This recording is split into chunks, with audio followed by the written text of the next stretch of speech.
এই মুহূর্তে দাঁড়িয়ে আছি নেত্রকোনা জেলা মোহনগঞ্জ উপজেলা 100 শয্যা বিশিষ্ট এই সদর হাসপাতালটিতে।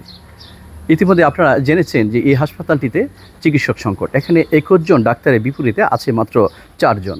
এই বিপুল জনগোষ্ঠীর প্রান্তিক মানুষের একমাত্র আশ্রয়স্থল এই সদর হাসপাতালটি। আপনাদেরকে যদি বলে রাখি, এই সদর হাসপাতালটি শুধুমাত্র এখানে এই সদর উপজেলা, বিশেষ করে মোহনগঞ্জ উপজেলার মানুষ চিকিৎসা নিতে আসে তেমনটি নয়। এখানে কিন্তু পার্শ্ববর্তী উপজেলারও অনেকে চিকিৎসা নিতে আসে, বিশেষ করে খালিয়াজুড়ি থেকে আসে, ধর্মপাশা থেকে আসে।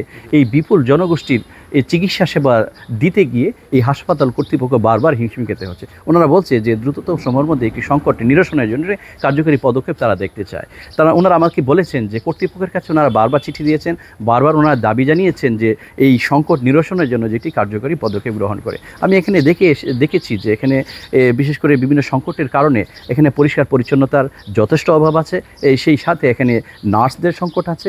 এখানে এই পর্যাপ্ত পরিমাণে ডাক্তার না থাকায় এখানে এই জনগোষ্ঠীর চাহিদা পূরণ করতে অনেক সময় ব্যর্থ হচ্ছে। সুতরাং ওনাদের প্রত্যেকেরই দাবি দ্রুত সময়ের মধ্যে একটি কার্যকরী পদক্ষেপ গ্রহণ করে এই মোহনগঞ্জ উপজেলা তথা এই পার্শ্ববর্তী উপজেলার মানুষের জন্য একটি এই সুন্দর সুচিকিৎসা ব্যবস্থা করবে, এমনটাই প্রত্যাশা করেছেন যে সংশ্লিষ্ট যারা আছে মোহনগঞ্জ উপজেলা স্বাস্থ্য কমপ্লেক্সের কর্তৃপক্ষ, সেই সাথে এখানে যারা জনগণ বসবাস করে, যারা এই প্রান্তিক জনগোষ্ঠী এখানে চিকিৎসা নিতে আসে, ওনারা প্রত্যেকেই বলেছেন যে দ্রুততর সময়ের মধ্যে একটি সংকট নিরসন তারা দেখতে চায়। যদি করোনা মহামারী শুরু হয়ে যায় তাহলে হয়তো দেখা গেছে যে সামনের দিনগুলোতে ওনাদের চিকিৎসা সেবা দিতে গিয়ে আরও বেশি হিমশিম খেতে হবে। সুতরাং কর্তৃপক্ষ প্রত্যেকেরই দাবি দ্রুততম সময়ের মধ্যে এই সংকট নিরসন করবে, এমনটাই প্রত্যাশা তাদের প্রত্যেকেরই।